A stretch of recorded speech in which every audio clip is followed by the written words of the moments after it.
Today, he is called the idol of idols, although 15 years ago he did not even have money for food.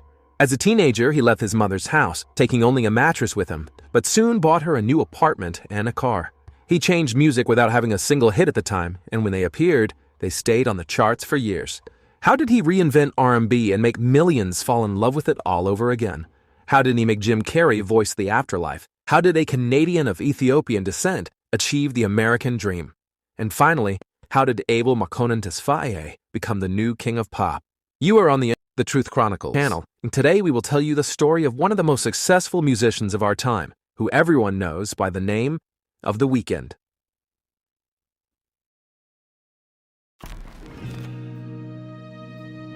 In 1974, as a result of a military coup, the last emperor of Ethiopia, Haile Selassie, was deposed and then killed.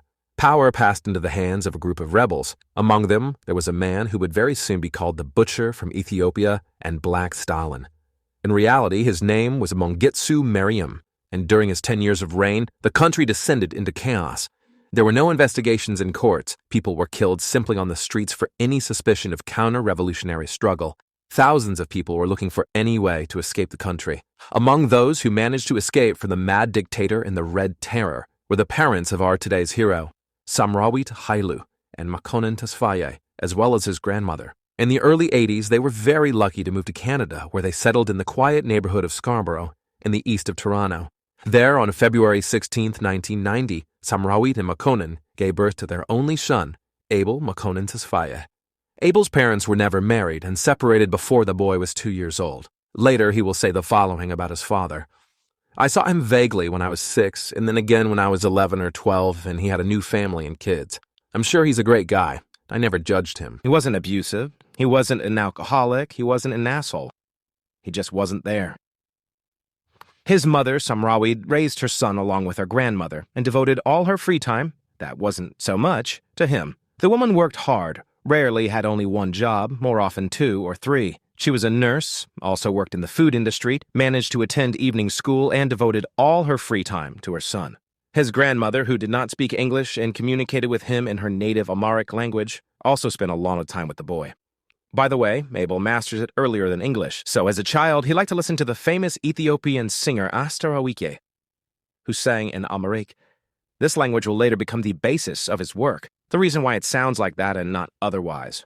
You hear it in my music, Abel explains. Not literally, but the style and the vibrato and the way I sing is very unconventional. Grandma took little Abel to the Orthodox Ethiopian church, prepared traditional and high-calorie Ethiopian dishes, but they rarely talked about their family's past. Having experienced real horrors in their homeland, adults did not like to mention them, especially in the child's presence. I remember hearing some stories from my uncles, but I don't think my mom wanted to tell those stories. I don't think Ethiopians want their kids to feel like Ethiopia is a bad place. Abel grew up surrounded by love, but he was still a lonely child and dreamed of a brother so much that he sometimes even lied to other children that he had brothers, but they lived in other cities. By the age of 8, Abel unwillingly learned another language, French, only because of teaching methods in some classes of Samuel Hearn Middle School. It was full immersion in the language environment, not only in classes that were conducted in French. During their breaks, students were forbidden to switch to English or any other language too. Other children who studied according to the regular curriculum constantly made fun of them and called them French. Abel did not study very well.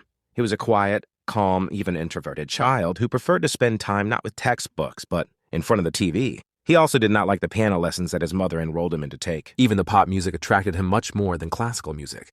He also liked Mera, which he tried for the first time at the age of 11. A poor area, a modest life, dubious prospects for the future. All this put pressure on the very young Abel and thus made him run away from reality. But reality had one huge advantage that was worth coming back for.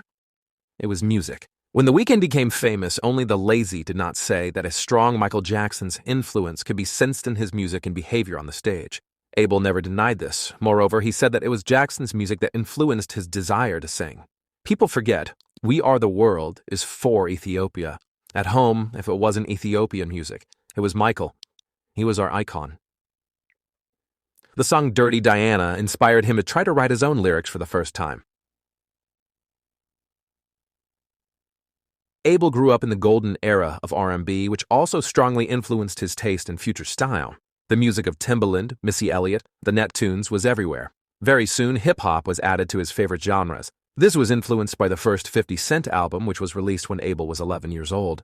During this same period, he fell in love with the music of Jimi Hendrix, Led Zeppelin, and Pink Floyd. Many years later, Roger Waters, a former member of Pink Floyd, will say that he means more to music than Drake and The Weeknd combined. All because in the summer of 2022, Waters played 2 concerts in Toronto at once, and The Weeknd's performance was canceled due to lack of light. However, everyone wrote about The Weeknd, and almost no one wrote about Waters. But let's go back to Abel's childhood. Tesfaye was expelled from the first school after one incident, which now he can't even remember. The young man had to transfer to another one. At that time, he was already 17, all his friends were in an old school, so at the new school he spent only 6 months. Parents could not give Abel the brother he always dreamed of, so he found him on his own. On the first day in his new school, he noticed a boy in a bright pink polo shirt and started talking to him. His name was Lamar Taylor, and the first conversation quickly turned into a strong friendship, then into a creative tandem, and even later, into a business partnership that exists to this day. Lamar is currently a creative producer for The Weeknd's XO label. Though it was still a long way to recognition, and even more so to business, the dream of leaving his neighborhood and achieving something greater only grew stronger. Finally, after 6 months of studying in a new school, Abel decided to make a bold move. He dropped out of school and convinced Lamar to do the same. As you can see, it didn't take long to persuade a friend. This fateful decision came over The Weeknd. That's how he got his future nickname. One evening, he and Lamar arrived at Tesfaye's house in a van, and Abel went inside to take his mattress. The whole action was accompanied by a stern look from his mother, who did not say a word, but it was clear that she was in despair. According to Abel, she did not quarrel, but her look seemed to ask, "Am I a bad mother?" Of course, she wasn't.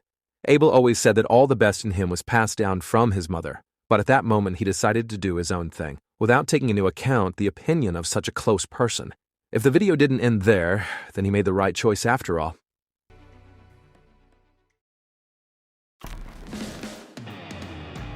So, the friends drop out and rent a 1-bedroom apartment in Parkdale, Toronto. This area was soon to be demolished in order to rebuild it and turn it into a business center, and at the time, the only people who lived there were those who could not afford to rent normal housing: drug addicts, students, and drug-addicted students.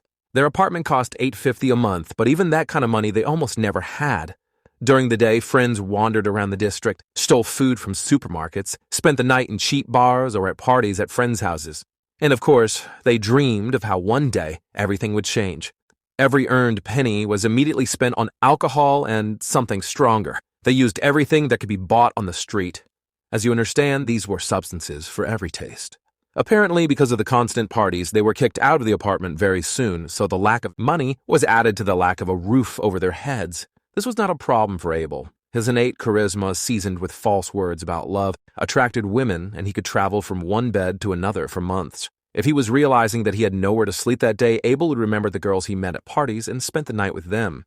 They believed in the sincerity of his words and intentions, and at some point he had 3 girls who thought that they were dating Abel and did not know about each other. Despite the chaotic way of life, Abel already knew for sure that he would be engaged in music and took confident steps in this direction. In 2008, he took the nickname Kin Kane, and together with his friend Jesse Ray, created a hip-hop band called Bullies and Nerds. On one hand, they behaved like hooligans, but looked like their typical victims.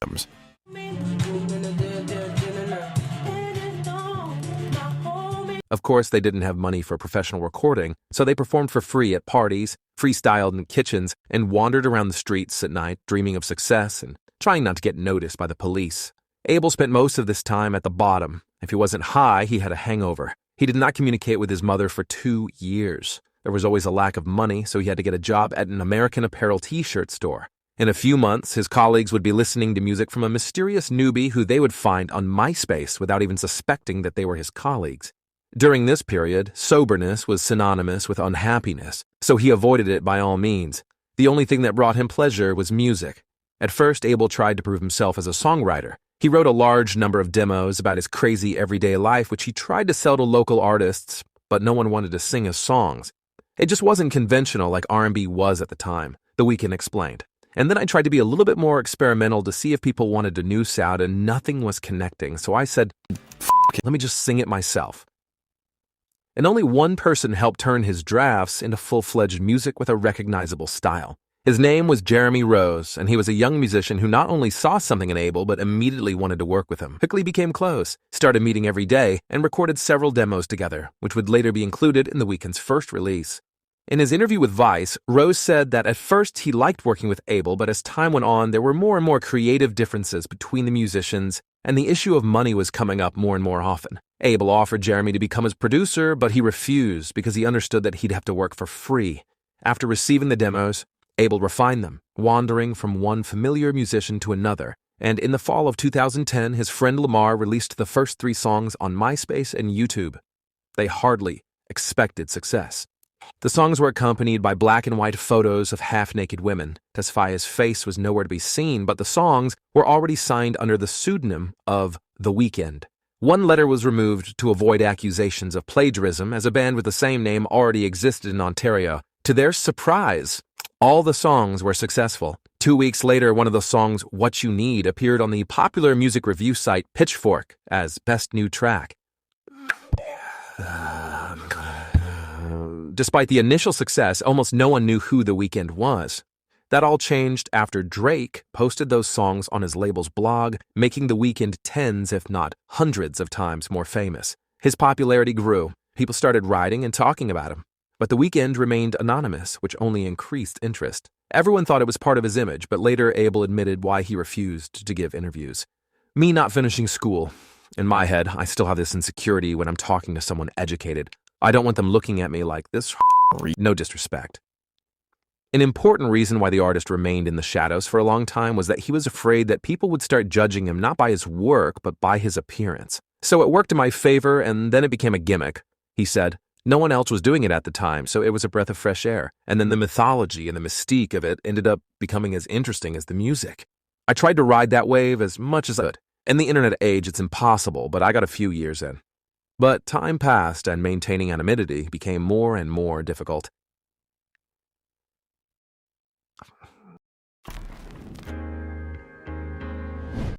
Having received the first portion of attention and popularity, Abel grabbed this chance and took an important step. He opened his own label, which was named XO. Among the founders were The Weeknd himself, his manager Wasim Sleiby, Amir Ismailian, as well as the old Lamar Taylor, whom they dropped out of school with a few years ago. His own label, opened at the very beginning of his career, spoke of great ambitions, but The Weeknd's debut mixtape House of Balloons, which was released on March 21, 2011, spoke even better about them. During the next 9 months, 2 more mixtapes, Thursday and Echoes of Silence, were released. Initially, the releases were distributed for free because the artist did not have the money to claim the samples. The Weeknd subsequently received a lucrative contract with Republic Records, after which all mixtapes were officially re-released under the title Trilogy, with the same original producer, Jeremy Rose, listed as the author of 3 songs. It must be said that in 2011, the R&B genre was not going through the best of times. It clearly lagged behind hip-hop in popularity, but such a necessary and unexpected appearance of The Weeknd changed the situation. He shook up the industry, making other artists write faster. For example, in the same year, Timberlake also released 2 releases at once, and Beyoncé returned with an album after a 3-year break. Abel himself perfectly understood his role and spoke about it without excessive modesty. It definitely changed the culture. No one can do a trilogy again without thanking The Weeknd.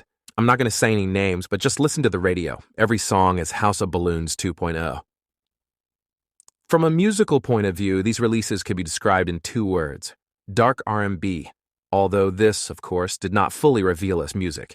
If you don't analyze each of the 30 tracks separately, you can highlight several common themes. The first one is a very autobiographical, though fictional, story about a lonely person who sought addiction and unsuccessfully seeks salvation in love, which he does not deserve.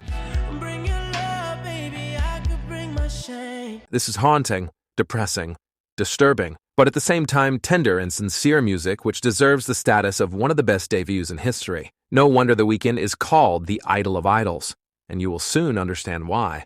Unlike many artists, The Weeknd's lyrical hero on these albums is definitely not a good guy. His hero cheats, regularly uses substances, is rude and vulgar, but at the same time he suffers from a guilty conscience and reflects on his own actions. The entire trilogy is a mixture of dreams, hallucinations, and a depressing reality, in the middle of which there's The Weeknd singing about it. All this couldn't have a happy ending, so in the end he gets what he deserves, a broken heart and a broken house of balloons. The Trilogy debuted at number 4 on the US Billboard 200 and sold 86,000 copies in its first week. In America, the album became platinum. In Canada, twice platinum. Not only ordinary listeners, but also such stars as Drake became fans of The Weeknd's music. The latter closely followed the development of a young musician's career and then invited The Weeknd to work together on his Take Care. Apparently, The Weeknd felt grateful that Drake helped him in the beginning and in return not only helped with the album, but literally gifted him several of his songs. His first solo performance took place at the Mod Club in Toronto. Despite the fact that the concert was announced only 10 days before the start, all tickets sold out in an hour and a half. At the same time, this performance was a moment of coming out of the anonymous period, as well as preparation for a big performance in front of thousands of spectators at the OVO Festival, which was organized by Drake's label every year.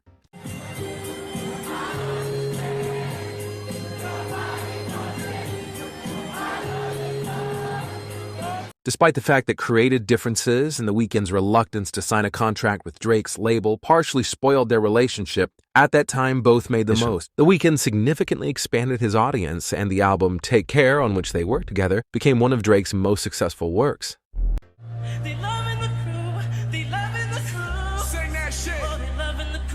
First major performance took place in 2012 at the legendary Coachella Festival, but The Weeknd remained unsatisfied. I got off stage and thought I did pretty good, then I watched the tape and it was a nightmare. I saw all the comments and I wanted to kill myself. That guy on stage is not a star. That's not a legend.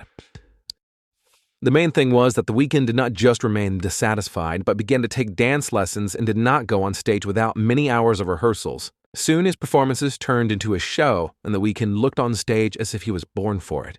In fact, his first performance wasn't as bad as he thought it was. It looked like this.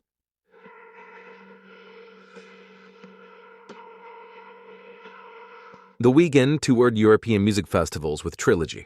He was in Portugal, Spain, England. The tour turned out to be as successful as possible. The career was on the rise, and everyone was waiting for a continuation in the form of a new album which was about to come out. The first official album, Kissland, was releasing the following year, in 2013. Don't let the name mislead you. This is not a romantic album at all, but on the contrary, an even more disturbing album, inspired by the horror films of Cronenberg, Carpenter, and Ridley Scott. The Weeknd called Kissland a place where he has never been and knows nothing about, but this place exists and it represents fear. Here, a person becomes a different version of himself, acts in a way that he would never act, breaks away from reality, and turns into something else.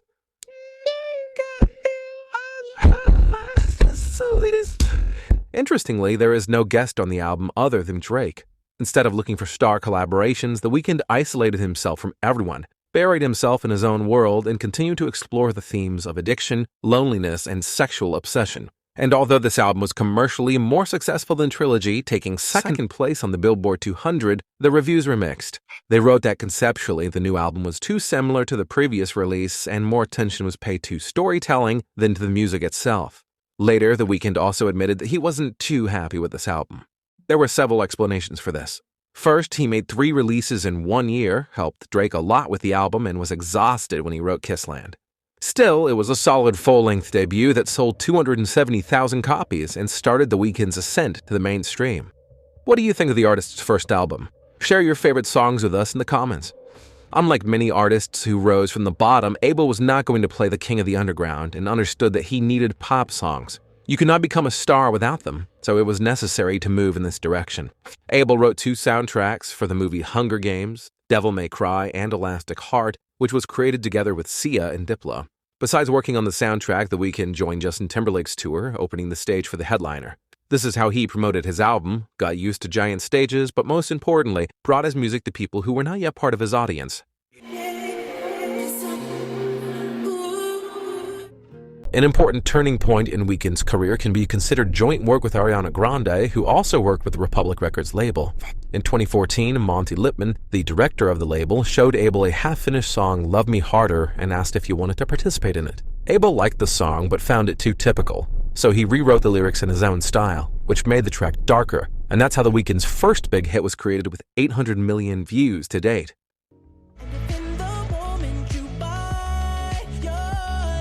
Shortly thereafter, The Weeknd's first solo mini-tour of North America, dubbed the King of the Fall Tour, began. In support of it, the singer released 2 songs, King of the Fall and Often, and it became clear to fans that a new album was almost ready. Abel also wrote the song Earned It, which became the soundtrack to the movie 50 Shades of Grey. He was nominated for an Oscar and a Grammy for this work.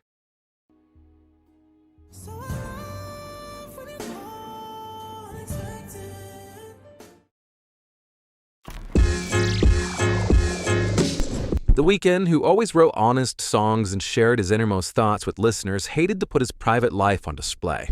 Imagine his surprise when the paparazzi started following his every move for the first time.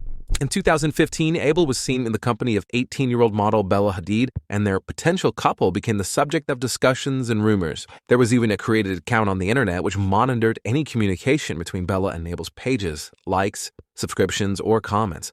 And what do you think? Is the profession of paparazzi necessary in today's world, or should it die out? And public people still deserve privacy? Write your opinion in the comments. Soon it turned out that the couple was really dating. It is important to note this moment in his biography because it was the first time when the romantic side of the performer's life became public. Their relationship began shortly before the release of The Weeknd's second studio album, Beauty Behind the Madness, and Abel wanted Bella on the cover. Nothing came out of it, but they began to communicate, and soon their friendship turned into a relationship. In 2015, they were often seen together, and at the end of the year, Bella starred in the music video for The Weeknd's single, In the Night.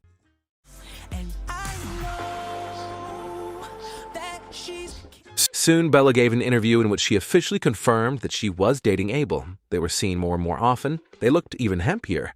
But soon they broke up. After that, they got back together again, then broke up again. And so until 2009. When they tried to restore the relationship once again, they realized that nothing would come of it and put an end to it. In public, anyway.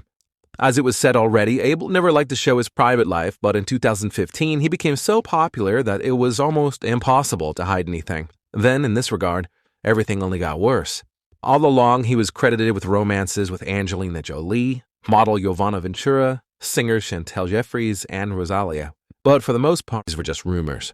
Abel had public romantic relationships only with Bella and Selena Gomez. We'll talk about her later, but for now, let's get back to his creativity. On August 28, 2015, The Weeknd released his second studio album, Beauty Behind the Madness. This record was somewhat similar to the previous one, but had a more mainstream sound, and the mass listener knows The Weeknd precisely because of the hits from this album. It should be understood that at the beginning of 2015, The Weeknd was already one of the biggest hitmakers. Immediately, 3 of his songs entered the top 20, including the soundtrack to the film and 2 singles from the new album, The Hills and Can't Feel My Face. The album went double platinum in America and sold more than 1.5 million copies.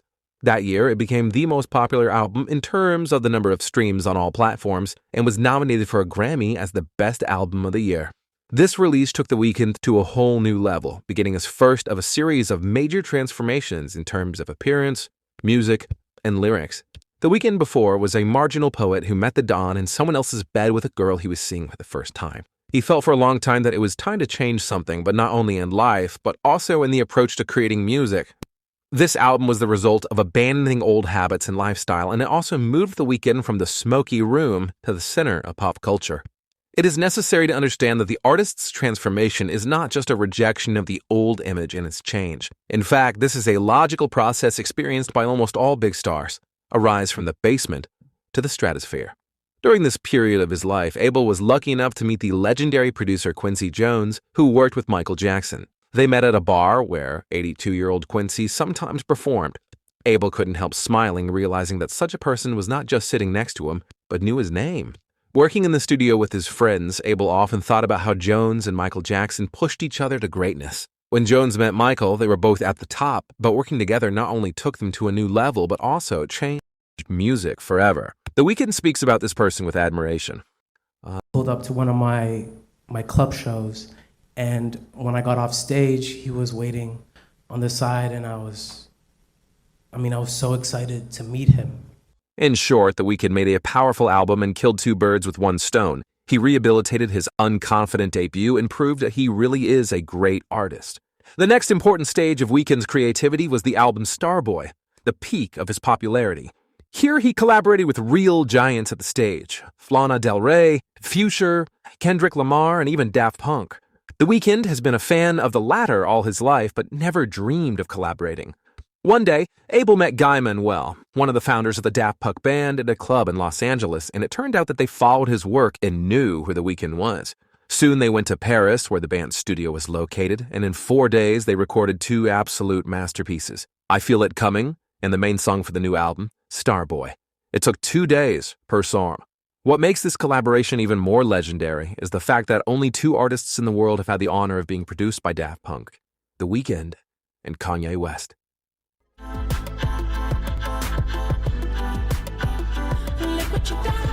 Starboy is something more than just a hit album. In 2016, rap experienced an unprecedented renaissance. It sounded from every corner, but Abel did not follow the popular sound. He made his own. The Weeknd wanted to change again, although only a year had passed since the last transformation. He became an icon, but he understood that without constant growth and experimentation, he would not be able to maintain his success. He started with the most important thing. He went to the barbershop and finally got rid of his palm hairstyle, which was called Tsunami, and which had been with him for the past 5 years. The no-budget indie film that used to be called The Weeknd has turned into an expensive blockbuster. Starboy became commercially successful, received good reviews, but there were enough critics. Some believed that the new image was too shiny, too polished, and not everyone liked this inclination towards pop music. The album's success was an undeniable fact, but at the same time, it could be said that its influence on the genre of R&B and music in general was minimal. Influenced by the legendary Daft Punk, The Weeknd was seduced by the electronic sound, and he obviously liked it.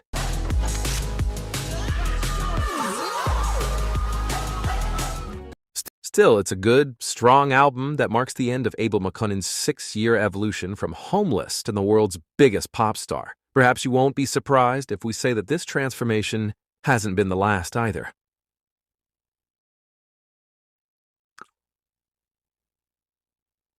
Between Starboy and the next big album, rightly considered by many to be a magnum opus, there was another release preceded by another relationship. During 2017, Abel dated Selena Gomez, but the relationship broke up after 10 months. They were often seen together. Selena was traveling with The Weeknd during his European tour, where they were seen in Italian museums and restaurants. They were together on the Met Gala red carpet, at the Coachella Festival, and in Selena's Instagram photos. And although a lot was written about their relationship and there was even more gossip, it's not known why the couple broke up. Perhaps the reason was that they jumped into this relationship having only recently broken up with their previous partners. Perhaps it was a matter of excessive workload of both artists. After breaking up, both briefly returned to their exes. Later, both broke up with them either. And although nothing came out of this relationship, The Weeknd got the necessary melancholy mood and inspiration to write a mini-album called My Dear Melancholy. There's a sense that this release sounds and looks like it should have come out after 3 mixtapes and before the first album. Electronic music stars worked on the music. Skrillex, Nicholas Jar, and the legendary Guy Manuel from the Daft Punk band. Another person who worked on the sound was the genius of the music industry, Frank Dukes. Genius is not just a loud word, it best describes the capabilities of this person. Maybe he wrote the melodies for your favorite songs.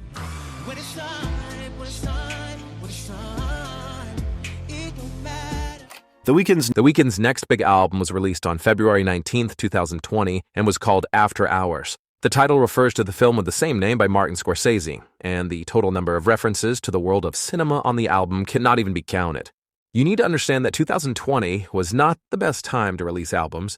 The pandemic has ruined the plans of many artists, but The Weeknd had to release this album to prove his next transformation in history.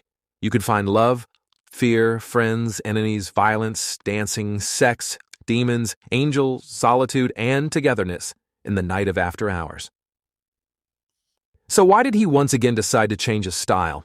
First, his popularity reached such a scale that any statement, interview, or ambiguous song lyric was interpreted by hundreds of different versions. He was tired of the fact that some people listening to songs associate their lyrics not with a fictional hero but with Abel Tesfaye in particular. Of course, much of the written stuff directly concerned the author, but this did not mean that he wrote only about himself. The main task of this album was to separate The Weeknd from Abel Tesfaye. The hyperbolized, even caricatured language of cinema was perfectly suited to this task.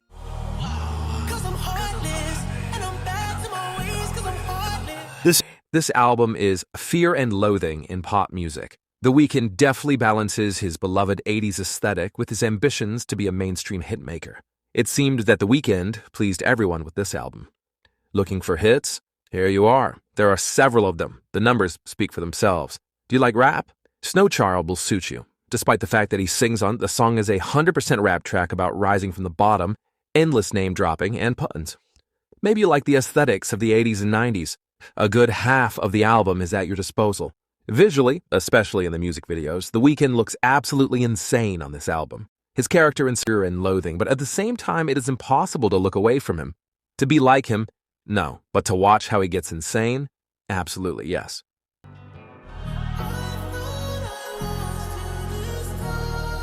Before this album, The Weeknd's career included innovative mixtapes, experimental albums, and art house records like Kissland. And he also had super hits. The only thing missing was an album in which it would all be at once, but after the release of After Hours, that changed. The album sold 500,000 copies in just 1 week. The first single, Heartless, stayed in the charts for 2 years, and the second, Blinding Lights, has almost 4 billion streams on Spotify. Despite apparent commercial success, none of the new songs were nominated for a Grammy. This surprised fans and infuriated The Weeknd himself, after which he accused the award of corruption and promised to completely ignore it in the future. Billions of streams, millions of fans and followers and social networks are good, but the greatest recognition is probably the opportunity to perform at the main sports event of the year, the Super Bowl Final. That opportunity arose in 2021, and The Weeknd was the first Canadian artist to headline the Super Bowl Final. He spent $7 million of his own money on this performance without earning a cent and put on an unforgettable 14-minute performance, finally proving his status as the new king of pop music. If you missed it, we highly recommend watching the entire performance because it was something truly fantastic. There were the greatest slightly censored hits, a huge choir, live guitars, violins, a golden naze, dozens of singers' clones in strange masks and crimson tailcoats, and a firework at the end. It was a real celebration arranged by The Weeknd.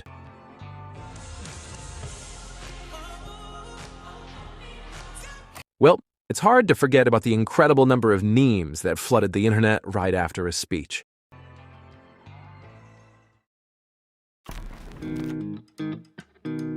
No successful career of an artist is complete without high-profile failures. Sometimes this does not even apply to music. A real failure with a huge number of scandals was The Weeknd's recent attempt to join the creation of a series called Idol.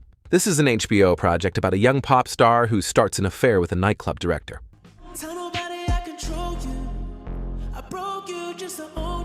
The young star is played by Lily Rose Depp. The director is The Weeknd.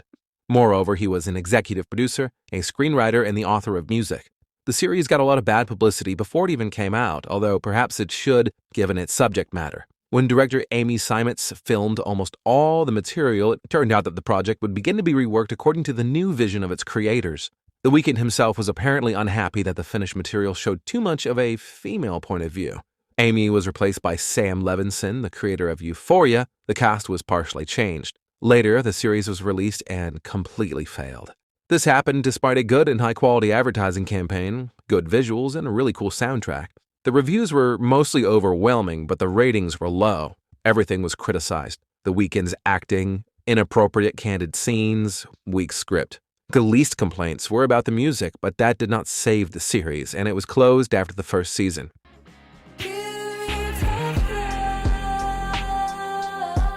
It's unlikely that The Weeknd would give up after this, especially since he answered all those critics that he expected such a reaction, which meant he did everything right. The Weeknd is a fan of cinema, as evidenced by his endless references to cinema in music videos and lyrics, as well as his own attempts to film and act.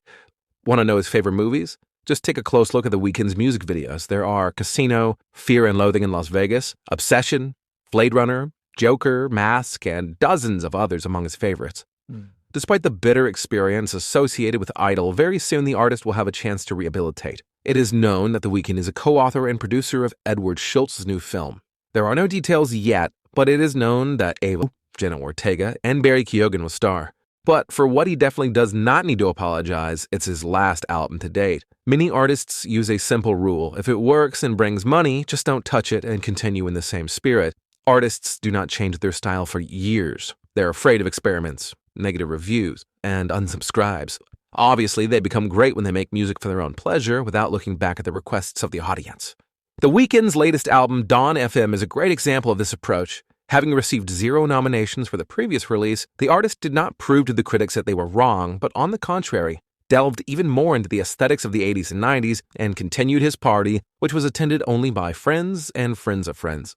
The album was released on January 7th, 2022, and even from the cover, it was clear that this was another new version of The Weeknd.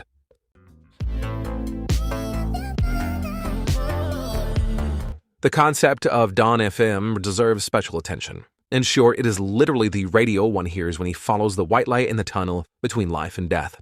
The Weeknd tried not to make it look like a cheap trick with the help of one of his favorite movie actors, Jim Carrey. Carrey hosts a radio show and plays the role of a mysterious character tasked with accompanying a listener to the afterlife. And although Jim appeared on only 3 tracks, he fit perfectly into the concept with its existential thoughts on life and death. For sure, Jim Carrey is a person who inspires confidence. Would you not agree to follow him, even to the afterlife? Don't you dare touch that dial. There is a feeling that this is an album for musicians, maybe even for one musician, The Weeknd. After all, he gave listeners so much music. Now he did something for himself. Judging by the reviews and the number of streams, the album remained incomprehensible to most of the audience. Most of the songs did not reach the mark of 100 million streams. Furthermore, for the first time in 7 years, no song entered the Billboard 200 chart, even though the album features Lil Wayne and Tyler, the Creator. On the other hand, this album is part of a new trilogy that started with After Hours, and it is not yet known when it will end. There is a suspicion that the third album will be called Afterlife. Don't miss this canonical event. And in order not to miss our videos about other stars of the music industry, please press the bell button and subscribe to the channel. We'd be very grateful to you. So, in a recent interview, Abel said that he is almost ready to close the project, The Weeknd, in order to release music under a new name. He has already removed the pseudonym from almost all social networks, replacing it with his real name, so the album he is currently working on will likely be the last under the pseudonym The Weeknd. I'm going through a cathartic path right now. It's getting to a place and a time where I'm getting ready to close the Weeknd chapter. I'll still make music, maybe as Abel, maybe as The Weeknd, but I still want to kill The Weeknd, and I will. Eventually, I'm definitely trying to shed that skin and be reborn. The Weeknd's success story looks like it has been written by a Hollywood screenwriter, but it's his real life. From an almost homeless teenager who didn't have money for a sandwich, to the new king of pop music and one of the most successful artists today with a fortune of 100 million. Apparently, the secret of his success lies not only in talent and ambition, but also in the ability, and most importantly, the desire, to constantly experiment and change. He became famous by glorifying unattractive, even gloomy and often repulsive episodes of human life, but no one before him did it so attractively and beautifully. The Weeknd is a phenomenon that did not just appear but created himself. He suffered, cried, and finally sang. He saw the real bottom and he didn't like it, so he did everything to get out of there and be in his place, on the throne where there is a place for a real king. We really hope you enjoyed this story. You can find even more interesting biographies of extraordinary and great people by clicking on the video that appeared on your screen. But don't forget to like this video before that. Look for your favorite personalities, enjoy, and most importantly, stay with us because more and better will come next. It was the Truth Chronicles channel. Thank you for watching and see you soon.